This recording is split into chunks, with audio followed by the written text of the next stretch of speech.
নমস্কার, আমি সিঞ্জিনী আর আপনারা দেখছেন Indo Bangla Times business.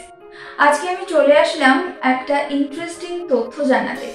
Howrah bridge নিয়ে এমন একটা তথ্য জানাবো যেটা আপনারা হয়তো অনেকেই জানতেন না। ব্যস্ততম শহর কলকাতা, আর এই শহর কলকাতাকেই সংযুক্ত করে রাখে হাওড়া ব্রিজ।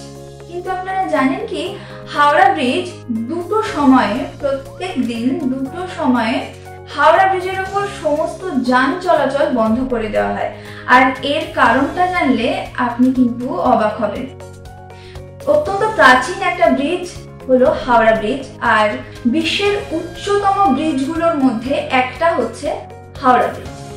তো ইংরেজ আমলে এই হাওড়া ব্রিজ যখন তৈরি করা হয়েছিল, তখন ইঞ্জিনিয়াররা মনে করেছিলেন যে 25,000 টনের বেশি ওজন এই ব্রিজ নিতে পারবে না। এর বেশি ওজন যদি এই ব্রিজের ওপর চাপানো হয়, তাহলে কিন্তু যে কোনো সময় ভেঙে পড়তে পারে হাওড়া ব্রিজ।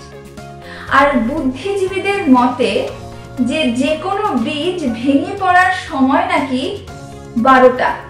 এবার কোন 12টা, দুপুর 12টা না রাত 12টা, সেটা নিয়ে কিন্তু বুদ্ধিজীবীরা কিছু বলেননি। এই জন্য 24 ঘন্টার মধ্যে দুটো সময়, দুপুর 12টা আর রাত 12টায় দুবার বন্ধ করে রাখা হয় হাওড়া ব্রিজের ওপর সমস্ত যান চলাচল। তবে এই বিষয়ে কোনো বৈজ্ঞানিক ব্যাখ্যা কিন্তু নেই। হাওড়া ব্রিজকে পরিচর্যা করার জন্য, হাওড়া ব্রিজকে সুরক্ষিত রাখার জন্য এই কাজটা করা হয়।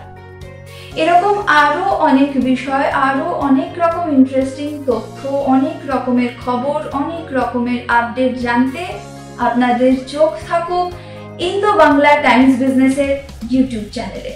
ধন্যবাদ।